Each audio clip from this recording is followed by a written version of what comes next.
Bonjour à tous, j'espère que vous allez bien. On se retrouve aujourd'hui pour l'étape 10 entre Albertville et Valence. Et vous voyez, on est déjà à 20 km de l'arrivée, puisqu'en fait j'ai eu un problème. J'ai fini l'étape, que j'avais d'ailleurs remporté, il me semble, avec Sagan.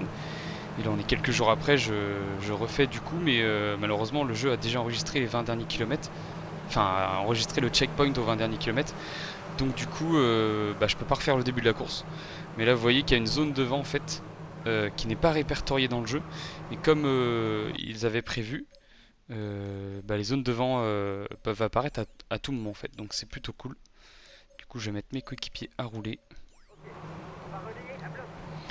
Donc l'étape va être beaucoup plus courte que prévu, mais je sais plus exactement, mais j'ai dû prendre des points, j'imagine, au sprint intermédiaire avec Peter Sagan. On va essayer de faire aussi bien que ce que j'avais fait, c'est-à-dire une victoire d'étape.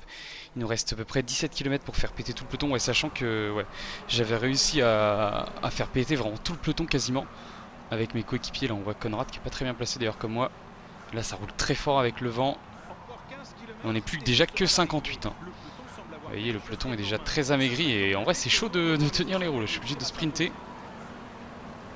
On va essayer de bien se replacer. Allez, je donne les ravitaillements à tout le monde, ça sera fait.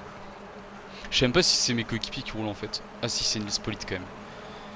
Mais ouais, ils vont avoir du mal de toute manière à remonter, là ça roule tellement fort. Mais du moment qu'il y a du monde pour relayer fort devant, moi ça me va. Allez, le ravitaillement aussi pour Peter Sagan, 13 km de l'arrivée, on va arriver très vite à l'arrivée. Et d'ailleurs l'échappée matinale qui est toujours devant. Euh, ouais, à voir, à voir. Moi je crois que je les avais rattrapés dans les tout derniers mètres. Donc à voir. Allez, 10 km de l'arrivée. On est bien, en tout cas. Voilà, on ne doit pas rester beaucoup de sprinters. On voit qu'il y a Colbrelli devant avec mon coéquipier. Il y a un petit groupe qui vient de se détacher. Ouh là là. Attention. Il faudrait se replacer dès maintenant parce que là, quelques coureurs qui s'étaient détachés. On a vu Merlier aussi qui est lâché d'ailleurs. Allez, continue à remonter. Un petit sprint là, ça y est, il n'y a plus de vent de toute manière. Donc c'est le moment de remonter vraiment. On est bien remonté. Par contre, on n'a plus beaucoup de rouge. Devant, c'est la FDJ qui roule. Bon, ça y est, de toute manière, ça roule un peu moins fort là. Je vais pouvoir récupérer, c'est qui roule? C'est encore Nils Politz. Oh, il est tout seul de toute manière de notre équipe. C'est lui qui aura fait le gros du travail. Moi, du moment que comment il s'appelle, Kelderman et Conrad sont dans le groupe, ça va encore. Surtout Kelderman en fait. D'ailleurs, Conrad, je pourrais peut-être lui dire de perdre du temps. Je sais plus combien il est au général. Ouais, Conrad, il est 8ème. Donc ouais, je pourrais même lui dire de finir tranquille. S'il perd un peu de temps, ce serait pas trop mal. Et nous, ça roule plus là pour le coup.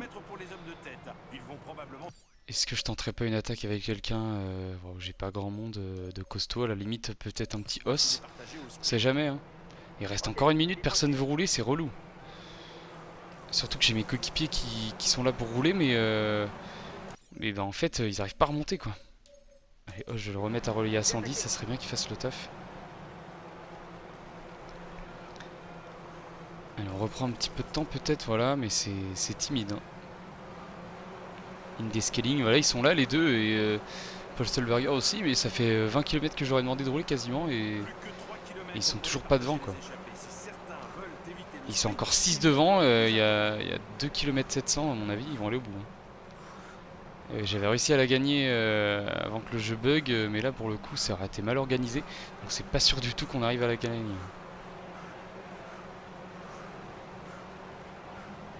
Allez, Oliver Nyssen qui fait le gros du travail là avec Nance Peters. On est revenu à 49 secondes à 2 km. Normalement c'est impossible qu'on vienne, je vous cache pas. Mais bon, on verra. Pourquoi pas. Si jamais il craque maintenant, pourquoi pas, mais à mon avis ça va aller au bout. Et ouais, ils sont déjà à l'arrivée eux. Allez, Cavendish qui est parti. Bon dommage, on va pas prendre le même quota de points que j'avais pris, mais bon. Après toute manière on est déjà en tête pour le maillot vert, donc c'est pas mal. Allez, on va passer deuxième du peloton. Donc c'est quand même un beau sprint avec Peter. Donc voilà, du coup deuxième du peloton, ça nous fait seulement 8ème de l'étape. Bon après Cavendish reprend pas beaucoup de points plus que ça, donc c'est plutôt cool. Et a priori quand je vois le pic de forme qu'on avait, on devait être en état de grâce entre guillemets. Donc ouais, c'était vraiment une étape où on était au-dessus du lot. Dommage de ne pas faire mieux. Allez, on va regarder du coup, il a perdu un peu de temps Conrad, c'est cool. Le maillot vert, et bien on est toujours en tête avec quand même pas mal d'avance, donc c'est plutôt, ça se copie pas trop mal. Alors on enchaîne du coup avec l'étape 11, avec l'arrivée à Malocène et la double montée du Ventoux. Malheureusement aujourd'hui, eh bien, pas de bonne forme pour nos grimpeurs. Vous allez voir Kelderman qui est en méforme, Conrad il est plutôt bien, voilà, enfin normal, mais voilà, globalement l'équipe est pas trop bien. Et que Sagan qui est en bonne forme. Bon, après forcément quand tu sors d'une étape en état de grâce, l'étape qui suit généralement je pense ça doit aller quand même correctement. Donc pourquoi pas envoyer Sagan en échappée, pourquoi pas, il est en bonne forme, il y a des points à prendre, on sait jamais, hein. Ça peut être intéressant. Je vais essayer aussi d'envoyer Conrad peut-être, s'ils veulent bien le laisser sortir. Après Conrad il est que 13ème au général, donc j'y crois pas trop, mais bon, on sait jamais. Parce que des fois à la Philippe il est bien placé, il le laisse bien partir pour autant, donc pourquoi pas. Allez, Sagan qui sort, suivi par Arnaud Desmar. Et il est marqué à la culotte, Peter Sagan là par les autres sprinters. Allez, je fais ce forcing avec Peter Sagan, on arrive à reprendre un peu de temps, t'es à 2 doigts de se faire rattraper tout à l'heure. Là on a repris un petit peu de temps, mais par contre personne veut relayer Sagan quoi. Je pense que ouais, Conrad est trop dangereux pour le général et voilà, personne veut collaborer. C'est vraiment dommage. Bon là c'est plutôt cool, hein. Ça fait quelques kilomètres qu'ils font que d'attaquer chacun leur tour.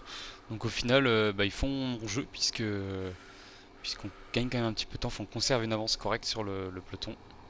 Pas passer en revue les membres de l'échappée, mais il y a vraiment du beau monde, hein, entre Chavez, Alaphilippe, Barguil, Pierre Roland, du Mentiès, du Fulsang, il y a vraiment du très très beau monde.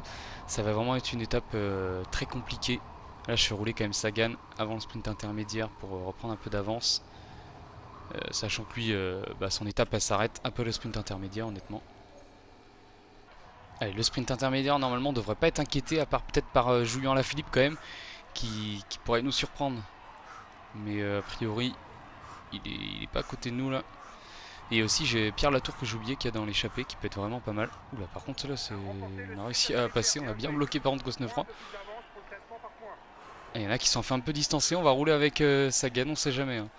Si jamais ils n'arrivent pas à faire la jonction assez rapidement, ça pourrait peut-être les embêter pour le final. Alors, on va arriver au sommet du col de première catégorie, le col de la Glière.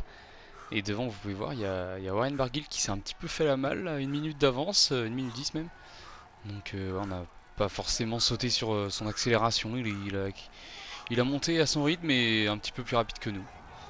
Bon après, voilà, l'étape est encore très longue, 110 km encore.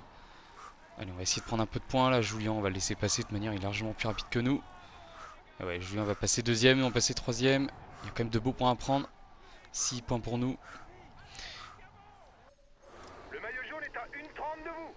Kelderman qui est déjà quasiment au rupteur, là je suis presque obligé de lui donner son ravito dès maintenant là. Je lui donne déjà son ravitaillement à Kelderman. Aïe aïe aïe aïe aïe. J'espère qu'il va réussir à tenir au moins jusqu'au sommet maintenant avec le ravito.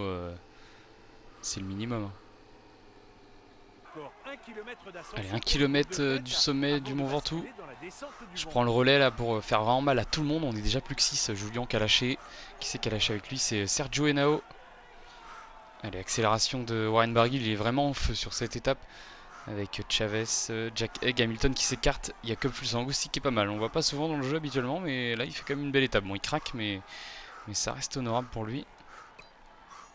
Allez, on va essayer de passer quand même peut-être devant un petit Chavez là. Faire l'effort au sommet. Allez, on est à fond. Ah dommage, on va passer quatrième en défaillance, mais bon, on n'aura pas utilisé trop de bleu. Et ça y est, en tête de la course, on arrive déjà dans la dernière montée du Mont Ventoux.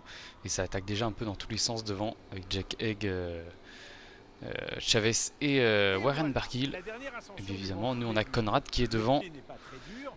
Je vais essayer de faire la montée, je pense à Kelderman pour essayer d'assurer un peu, parce que là, sinon on va perdre, je sens, beaucoup de temps. En espérant que devant Conrad fasse le taf pour la victoire d'étape.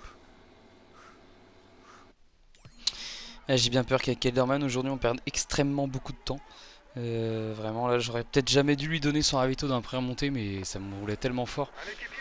J'avoue que j'ai fait peut-être une petite erreur stratégique, mais après il y aura quand même la descente pour essayer de reprendre un peu de temps. Mais dans la descente je reprendrai pas plus d'1 minute, 1 minute 30 grand max quoi. Et encore, c'est si j'ai vraiment une grosse descente. Donc si on prend 3-4 minutes, on les reverra pas, ça c'est certain.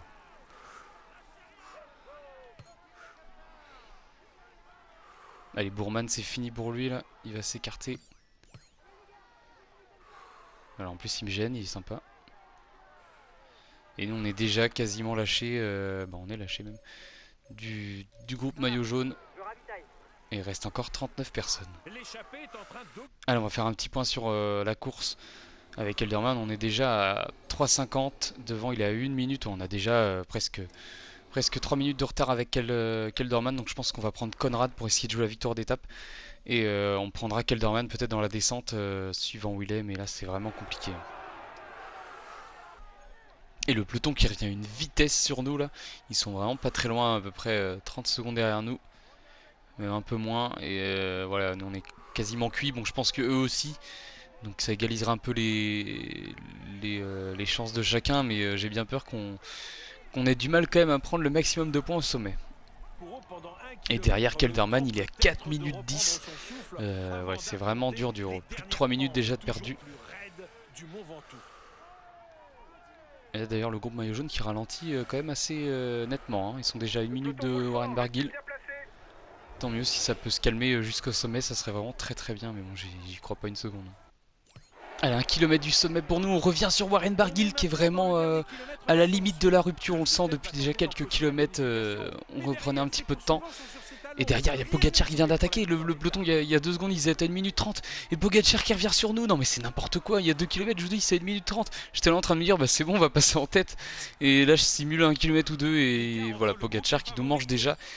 Et voilà, malheureusement, du coup, ça va être plus compliqué que prévu encore avec Kelderman. Mais il a encore un peu d'énergie, Kelderman. Donc je vais pouvoir le mettre un peu à relayer fort avant le sommet. Et pouvoir peut-être le prendre dans la descente. À moins que je joue la win plus avec Conrad. Allez, par contre là les points au sommet, on va pas tout laisser non plus, hein, faut pas abuser. Allez, on va essayer de passer au moins devant Carapaz. Et on sera passé devant Carapaz et devant même Barguil, super. On s'en sort vraiment très bien. Allez, on va prendre la main directement avec Wilco Kelderman parce que là il faut vraiment faire une grosse descente. Et on va laisser Conrad dans le groupe où il est actuellement. Allez Conrad, t'es où? Je te donne même le ravitaillement de rouge au cas où que ça continue d'attaquer. Allez, Kelderman, là c'est le moment. On peut quand même limiter la casse. On a fait le taf avec Conrad aujourd'hui. On a pris pas mal de points.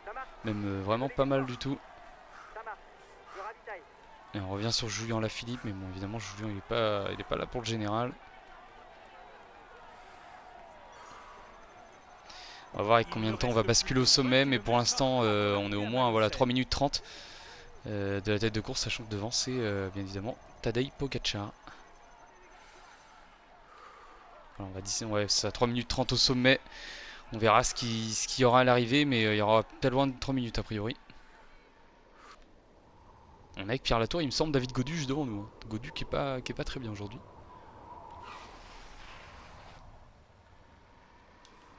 Alors on va essayer de faire une grosse descente. Mais bon, ça va être plus que compliqué.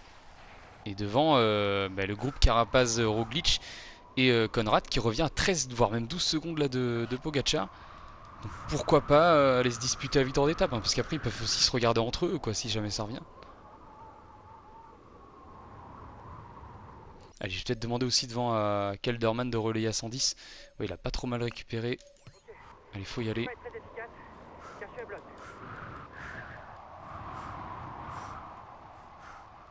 Ah non, j'avais pas vu en fait devant, c'était Roglic et Pogacar. Autant pour moi, et du coup c'est un autre groupe entre Carapaz, Conrad et Barguil qui est derrière. Ah ouais, ok. Ok, donc ça va être encore plus compliqué de revenir sur eux. Puisque c'est pas un homme seul devant. Allez, nous on fait une belle descente en tout cas. Virage un peu raté là pour le coup, une grosse relance. On peut se permettre de toute façon l'arrivée, elle est en descente.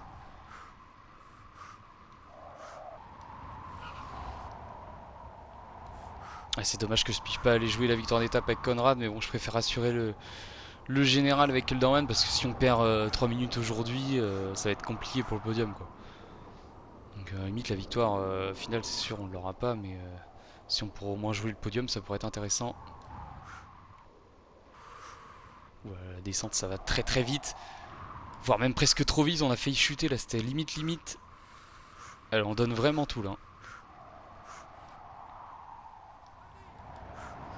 Alors, on revient sur deux coureurs, c'est qui? C'est peut-être Evenepoel avec un Michael Woods. C'est Cataneo et Dan Martin qu'on vient de reprendre. Ah non, mais c'est vrai qu'Evenepoel il était pas dans la start list puisque là j'ai la start list du Tour de France. Et devant, bah, malheureusement, ça va pas revenir a priori. On va demander à Conrad de suivre les attaques. Après, le but, c'est pas non plus de faire le jeu de carapace non plus. Au début, on voulait revenir pour la victoire d'étape. Mais là, c'est plus noyau de rouler, ça c'est sûr. Et on donne toujours tout avec Kelderman. On est revenu à 2,47. C'est pas mal, quoi qu'il en soit. On devrait assister à une victoire en solitaire aujourd'hui. Allez, devant Primoz Roglic qui devra aller s'imposer. Franchement, belle victoire de Primoz. Le freinage, putain, la dinguerie de la descente que je suis en train de faire, c'est vraiment pas mal. Hein. Apparemment que j'ai failli chuter quand même, c'était limite, mais là... Dans le dernier kilomètre. L'échappée est à 1 km de la ligne d'arrivée. Allez, c'est pas trop mal, on est un peu large, on relance fort. Nous, il nous reste encore 3 km.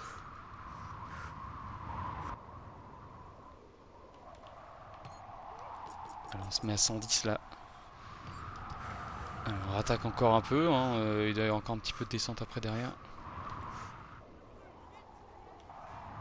Allez, dernier kilomètre déjà pour nous. Ça va très très vite. Allez, le virage à l'intérieur, on freine un peu quand même, faut pas abuser. Allez, allez au sprint, jusqu'au bout, jusqu'au bout. On devrait pas être trop mal niveau temps. Et voilà, on aura vraiment tout donné avec Kelderman. Malheureusement, pas de victoire avec Conrad. Bon, on fait quand même une belle 5ème place avec Patrick Conrad, donc victoire comme prévu de Primoz Roglic devant Tadej Pogacar. Et Roglic a quand même fait une sacrée descente hein, pour reprendre 27 secondes à Pogacar. Vraiment une superbe descente. Nous on finira donc à 2,37, 26ème avec donc Kelderman qui n'était bien sûr pas en bonne forme. Ouais, superbe descente quand même que j'ai fait de ma part. On a repris une bonne minute dans la descente. Il me semble que c'est à peu près ça les écarts, donc c'est vraiment pas mal du tout. Au classement général, on perd quand même 2 places. Ah là, c'est dommage. Mais heureusement que j'ai fait une grosse descente et que je me suis pas concentré seulement sur la victoire d'étape avec Conrad. Parce que sinon, on aurait perdu au moins une minute de plus. Et là, ça aurait été encore plus compliqué. Parce que là, on reste à portée de fusil, forcément. Il reste juste devant nous, Carapaz et Oran, donc ça reste honnête. Le maillot à poids, on est juste devant Warren Barguil. Warren Barguil qui a fait une sacrée remontée quand même. Il s'est bien défendu. Le maillot vert, Peter Sagan, bon, conforte forcément notre maillot. On se retrouvera donc dimanche pour l'étape 12 et l'étape 13. Voilà, merci à tous de regarder. Bonne soirée à vous.